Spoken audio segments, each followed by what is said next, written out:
بسم اللہ الرحمن الرحیم۔ السلام علیکم ورحمۃ اللہ وبرکاتہ۔ الحمدللہ وکفی وسلام علی عبادہ الذین اصطفی، اما بعد۔ حاضرین و ناظرین، یہ درس حدیث نمبر 155 ہے۔ روایت سماعت کیجیے، ترجمے کے بعد تشریح کی جائے گی۔ بسم اللہ الرحمن الرحیم۔ عن ابی وائل عن عبد اللہ قال قال رسول اللہ صلی اللہ علیہ وسلم بئس ما لأحدهم يقول نسيت آية كيت وكيت بل هو نسي استذكير القرآن فلهو أشد تفصيا من صدور الرجال من النعم بعقدها، رواہ مسلم۔ ترجمہ یوں ہے، حضرت عبداللہ ابن مسعود رضی اللہ عنہ بیان کرتے ہیں کہ رسول رحمت صلی اللہ علیہ وسلم نے ارشاد فرمایا، انتہائی نازیبہ بات ہے کہ کوئی انسان یہ کہے میں فلاں آیت بھول گیا ہوں، بلکہ وہ بھلا دیا گیا ہے۔ قرآن مجید کی تلاوت پر مداومت اور ہمیشہ کی اختیار کرو، کیونکہ وہ لوگوں کے سینے سے بندھے ہوئے جانوروں سے، اونٹوں سے زیادہ بھاگنے والا ہے۔ اس حدیث میں 4 باتیں بتلائی گئی ہیں۔ پہلی بات، انتہائی نازیبہ بات ہے کہ کوئی انسان یہ کہے کہ میں فلاں آیت بھول گیا ہوں۔ دوسری بات، وہ اس آیت کو بھولا نہیں بلکہ اسے بھلا دیا گیا ہے۔ تیسری بات، قرآن مجید کی تلاوت پر مداومت اور ہمیشہ کی اختیار کرو۔ چوتھی بات، کیونکہ وہ قرآن مجید لوگوں کے سینے سے بندھے ہوئے جانوں سے بھی زیادہ تیزی سے نکل جانے والا ہے۔ بزرگان محترم، قرآن مجید وہ کتاب مقدس ہے جس کی محبت اور عظمت ہر مسلمان کے دل و دماغ میں ہونی چاہیے۔ قرآن مجید کی محبت اور عظمت کا تقاضا یہ ہے کہ قرآن مجید کی کوئی سورت یا کوئی آیت یا کوئی پارہ یا کوئی مکمل قرآن مجید جب اس کو یاد کر لیا جائے تو اس قرآن مجید کی عظمت، اس کی محبت، اس کے تقدس کا تقاضا یہ ہے کہ اس کو یاد رکھا جائے۔ یاد کرنا کمال نہیں ہے، یاد رکھنا کمال ہے قرآن مجید کا۔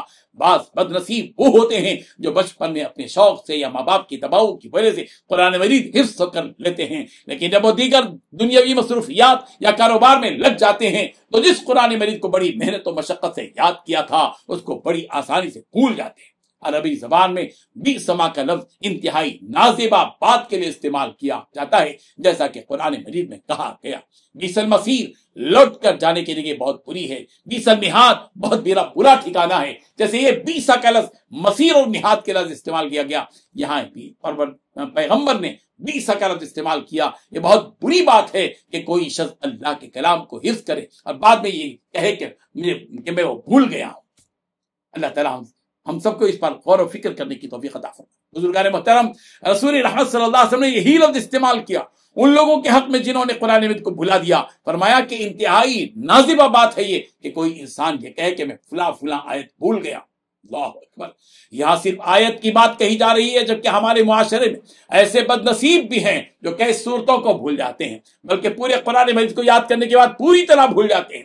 رسول رحمت صلی اللہ علیہ وسلم نے اس حدیث میں یہ فرمایا، بل ہوا نسیا، یہ شخص بھولا نہیں ہے بلکہ اس قرآن مجید سے غفلت کی وجہ سے قرآن مجید جیسی مقدس کتاب اس کو بھلا دی گئی ہے۔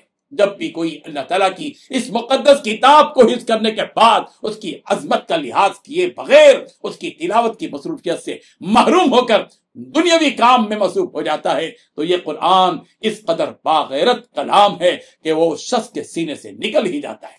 اسی لیے رسول رحمت صلی اللہ علیہ وسلم نے ارشاد فرمایا، استذکروا القرآن، قرآن مجید کی تلاوت پر مداومت اختیار کرو، مداومت یعنی ہمیشہ کی اختیار کرو۔ قرآن مجید ہمیشہ پڑھتے رہو، پابندی کے ساتھ قرآن مجید کی تلاوت کرتے رہو۔ کیوں؟ اس لیے کہ قرآن لوگوں کے سینوں سے بندھے ہوئے اونٹوں سے زیادہ تیزی سے نکل جانے والا ہے۔ جس طرح اونٹ کی رسی کو جب کھول دیا جاتا ہے تو وہ بہت تیز رفتاری سے اپنے مالک سے دور ہو جاتا ہے، اس سے بھی زیادہ تیز رفتاری کے ساتھ قرآن مجید اس شخص کے سینے سے دور ہو جاتا ہے جو اس قرآن مجید کی تلاوت سے محروم ہو جاتا ہے، اس سے غفلت برتتا ہے اور لاپرواہی کرتا ہے۔ قرآن مجید وہ باعظمت اور غیرت والا کلام ہے جو اس کو اپنے سینے سے لگائے گا، اس کو یاد کرے گا، اس کو یاد رکھے گا، اس کی تلاوت ہمیشہ کرتا رہے گا، اس سے قریب تر ہونے کی کوشش کرے گا اور فکریں کرے گا کہ یہ قرآن اتنا ہی اس کے ساتھ اس کے قریب رہے گا۔ لیکن جب اس قرآن سے لاپرواہی کا سلسلہ شروع ہو جائے گا اور اس قرآن مجید کی تلاوت سے محروم ہوتا چلا جائے گا، یہ قرآن مجید بھی اس سے دور ہوتا جائے گا اور بندھے ہوئے اونٹ سے بھی زیادہ بھاگنے والا ہو جائے گا۔ جس طرح اونٹ کا مالک پوری کوشش کرتا ہے کہ اونٹ کی رسی ٹوٹ نہ جائے، اسی طرح حافظ قرآن کی بھی پوری کوشش ہونی چاہیے کہ قرآن مجید کی تلاوت کی پوری پابندی کرے۔ رب ذوالجلال ہم سب کو ان احادیث کو سمجھنے کی اور ان احادیث کی جانب غور و فکر کرنے کی، توجہ دینے کی توفیق عطا فرمائے۔ آمین۔ وآخر دعوانا ان الحمد للہ رب العالمین۔